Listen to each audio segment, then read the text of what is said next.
Today we have a super exciting one. I'm going to be showing you guys a full behind the scenes process of how we create a video out here, and towards the end of the video I'm going to show you what we managed to film and how it all works together once I've put an edit on it with some music, effects and all that good stuff.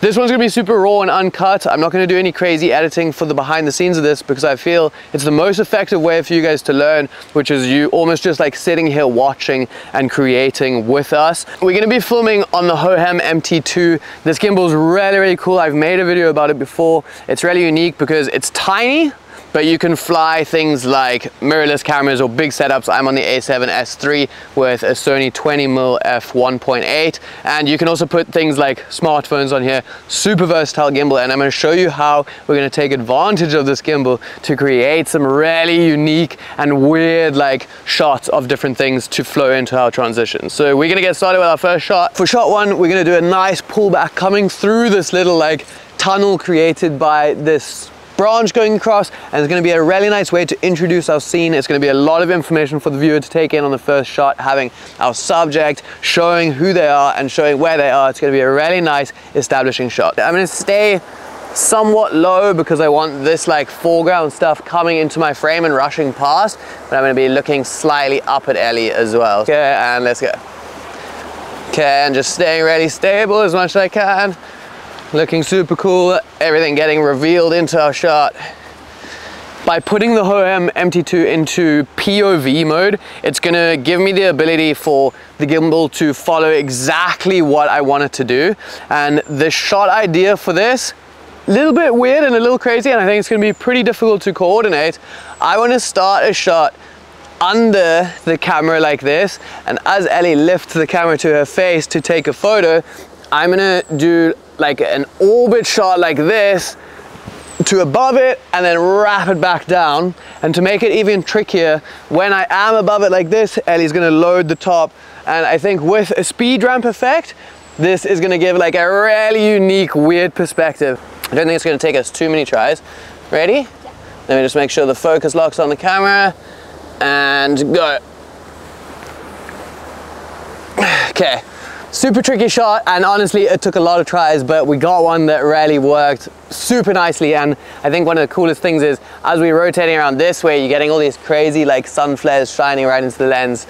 Looks better than I even expected it would. Basically what I want to achieve in this is I want to create a parallax effect to really almost give the feeling of like slowing down time. I'm going to dip the music off and make it feel all crazy. And if you guys aren't sure what I'm talking about with the parallax effect, if you've ever seen one of those shots where the background kind of like shifts its perspective and like moves crazy and like kind of all changes the compression, that's what I want to achieve. And the one way that you can do this is by pushing in and zooming out, or vice versa, pulling back and zooming in, and you create that perspective. We're on a prime lens, so we're going to do it digitally by adding in some keyframes and zooming out when we actually push in here. The reason it's going to be difficult to create some coordination here is because I'm going to move in and Ellie's going to continue from her last shot by putting the camera up to her face and then take a photo.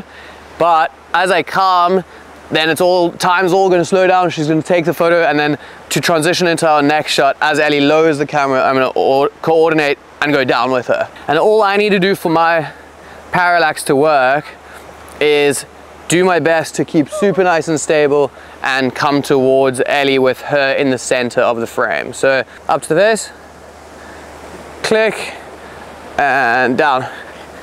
Okay. Our next shot is pretty straightforward, and because on that last one we did that like drop transition down, this one I'm going to start our frame by doing the same movement. So I'm going to use this little tree that we have right here to get some nice foreground, and I'm kind of going to drop down to Ellie like that and then walk along with her.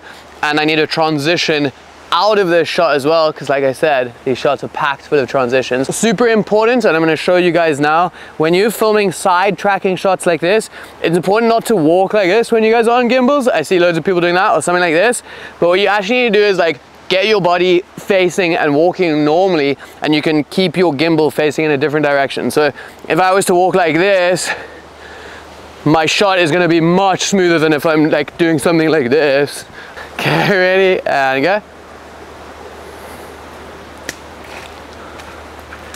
Okay, our previous shot, we had that tree swiping in from the right-hand side of our frame like that. And what I'm gonna do now is I put the MT2 back into POV mode so that I can tilt it around like this. And I'm gonna call this like a clock wipe transition or something like that, to do with clocks, because what I'm gonna do is start my frame behind the bushes here, and as Ellie walks past, I'm gonna go up, show Ellie, and then dip back down. And I think it's gonna be cool. The one thing I'm gonna do is, could you stand just over here? I can get focus on you and then turn it back to manual focus, because I don't want it being focused on this stuff here. So do you wanna take a few steps back, and you can try from there and just walk normally. Okay, go. Okay, we are on to our final shot, and what I'm gonna do for this one is leave it in POV mode, and I'm gonna get this really cool like whip around transition. And the way that I'm gonna do this is I'm gonna start here, and as Ellie continues in her sequence of walking, I'm gonna shoot towards her, starting from the same angle that I did my clock tick. So I clock ticked around like this, right? Now I'm gonna start from this side again so that it will transition. I'm going clockwise the whole time. And as I come towards Ellie sideways like this and she walks past me, I'm just gonna wrap around, and if I can time it right, pull it back in the opposite direction, and that is gonna be our ending shot. Once I get like this to the end, I'm just gonna dip down into the ground to create like a fade out to black look. So go.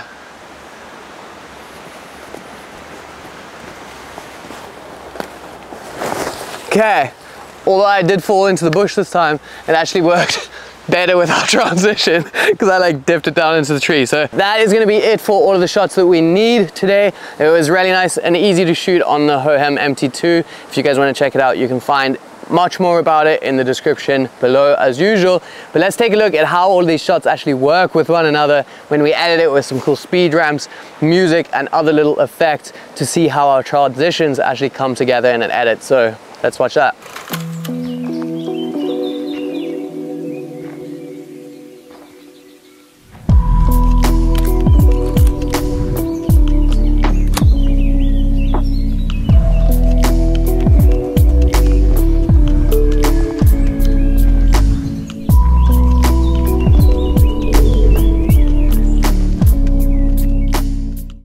Okay, I hope you guys think that was cool. It was really fun shooting out here. Thanks to Ellie for helping us demonstrate all these shots.